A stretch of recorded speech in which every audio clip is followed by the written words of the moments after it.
গল্পের শুরুতে একটি রাজ্যকে দেখানো হয়। এই রাজ্যের রাজার সবথেকে বড় শত্রু হলো ভাল্লুক, কেননা অনেকবার এই রাজ্যের মানুষদের উপরে ভাল্লুক আক্রমণ করেছে। যাই হোক, এই রাজার 3টা ছেলে একটি মেয়ে। রাতে খাবার খাওয়ার সময় রাজদূত বাহিরের রাজ্য থেকে রাজার মেয়ে মেইনার জন্য বিয়ের প্রস্তাব নিয়ে আসে। তখন মেইনা এইসব কথা শুনে খাবার টেবিল থেকে রেগে উঠে চলে যায়। আসলে মেইনা বিয়ে করতে চাইতো না, মেইনার নিজের ইচ্ছা মতো চলতে চাইতো। ধরাবাঁধা জীবন তার একদমই পছন্দ ছিল না। পরেরদিন সকালে মেইনার মা মেইনাকে বোঝানোর জন্য যায়। মেইনার মা বলে, দেখো, মানুষের জীবনে চলার পথে অবশ্যই বিয়ের দরকার রয়েছে। মেইনা এইসব কথা শুনে রেগে তাদের ফ্যামিলি ফটো ছিঁড়ে ফেলে। এরপর সে ঘোড়া নিয়ে অজানা রাস্তার উদ্দেশ্যে বেরিয়ে পড়ে। গভীর জঙ্গলের ভিতরে গিয়ে মেইনা নীল আলো দেখতে পায়। তারপর সে নীল আলোর পিছু পিছু হাঁটতে শুরু করে। একসময় মেইনা সেখানে একটি ঘর দেখতে পায়, আর ঘরের ভিতরে প্রবেশ করলে মেইনা সেখানে জাদুকরী একটি মহিলাকেও দেখতে পায়। মেইনা জাদুকরী সেই মহিলাকে বলে, আমার ভাগ্য শুধু আপনিই পরিবর্তন করতে পারবেন। কিন্তু জাদুকরী মহিলাটি তার কথায় একদমই রাজি হচ্ছিল না।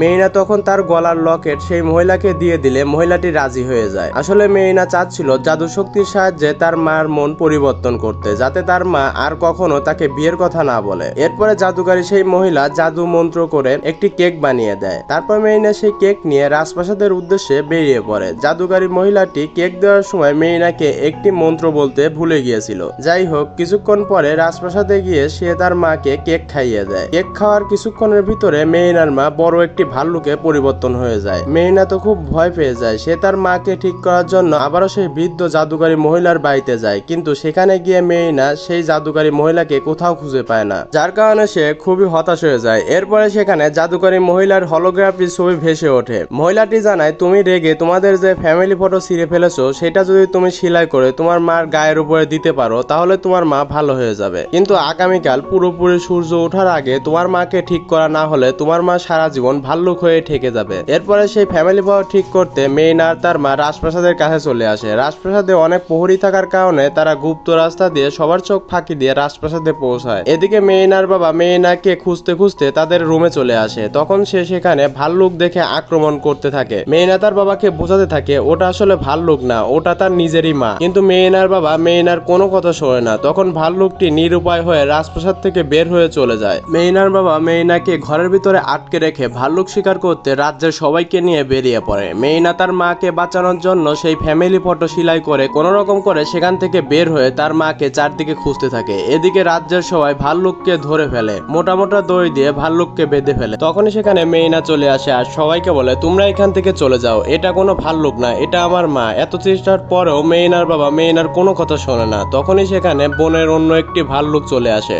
আর সবার উপরে আক্রমণ করে দেয়। মেইনার মা তা দেখে বনের ভাল্লুকের সাথে লড়াই শুরু করে দেয়, কিন্তু মেইনার মা কিছুতেই লড়াইয়ে পেরিয়ে উঠতেছিল না। লড়াইয়ের এক পর্যায়ে মেইনার মা বনের ভাল্লুকের উপরে পাথর ফেলে দেয়, যার কারণে ভাল্লুকটি সেখানেই মারা যায়। তারপরে মেইনা খেয়াল করে যে সকাল হয়ে গিয়েছে আর আকাশে সূর্য উঠে যাচ্ছিল। তাই মেইনা তাড়াতাড়ি করে সেলাই করা ফ্যামিলি ফটোর কাপড় তার মায়ের গায়ের উপরে দিয়ে ঢেকে দেয়। আকাশে পুরোপুরি সূর্য ওঠার আগে তার মা আবারও ভাল্লুক থেকে মানুষে পরিবর্তন হয়ে যায়। মেইনার বাবা এটা দেখে খুবই খুশি হয়ে তাদেরকে জড়িয়ে ধরে। আর এই মুভিটা এখানে শেষ হয়ে যায়। সবার সুস্থতা কামনা করে আজ এখানেই বিদায় নিচ্ছি। আল্লাহ হাফেজ।